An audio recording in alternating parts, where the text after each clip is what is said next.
Welcome back to Dano Does Things. This week I am doing a watercolor painting inspired by my Animal Crossing New Horizons town called Hokosha, which is basically just a collection of letters that I thought looked and sounded cool.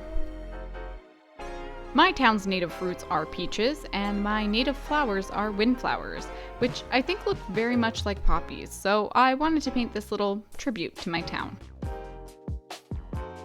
I actually struggled quite a bit this week trying to get a video done.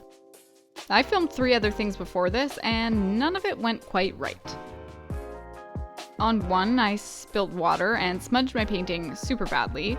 On another, the video kept cutting out and it was majorly distracting, and the other just didn't come out how I wanted it to.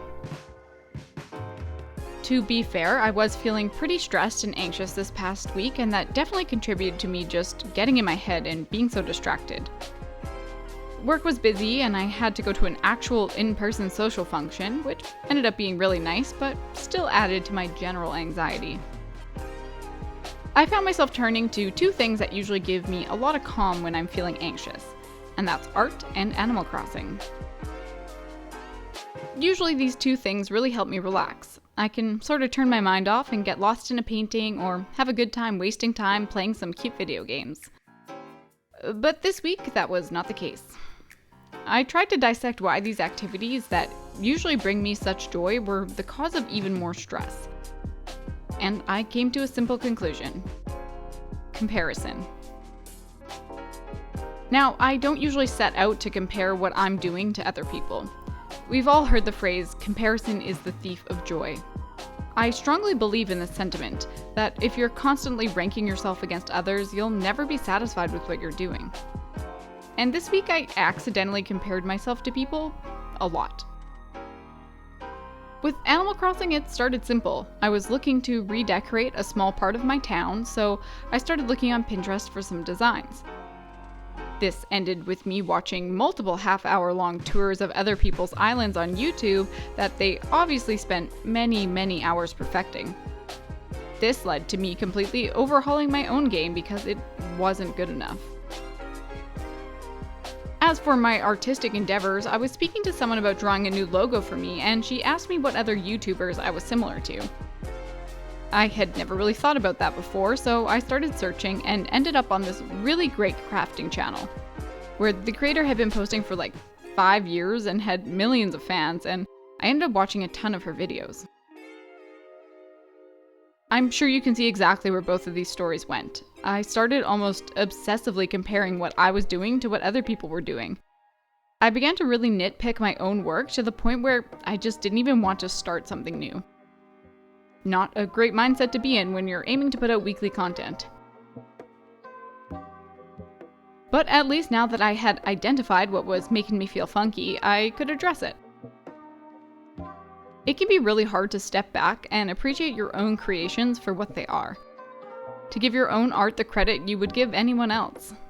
But you have to learn to be happy with and applaud your own journey. I'm not saying your creations have to live in a vacuum and that you'll never compare yourself to other people. The world is not a vacuum, and so comparison is inevitable. But instead of saying things like, "I'll never be as good as her," or "he's clearly more talented than me," you have to change your mindset. Start thinking, "Wow, her technique for that skill is really cool. I should try that." Or, "He's been working so hard to get good at what he does. If I work at it, I'm sure I'll see improvements." You don't ever have to think that your work is perfect and flawless and pretend like you don't have things to learn. But be proud that you are creating, and with every creation you are learning and improving, and that's way better than doing nothing. Okay, by now some of you are probably thinking, enough about your anxieties, let's just see some painting. So I'll end my soapbox speech there today. Please enjoy the rest of this painting and the aesthetic music in peace.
Thanks for watching. If you're looking for craft inspiration and the occasional tutorial, please subscribe and we'll see you next week.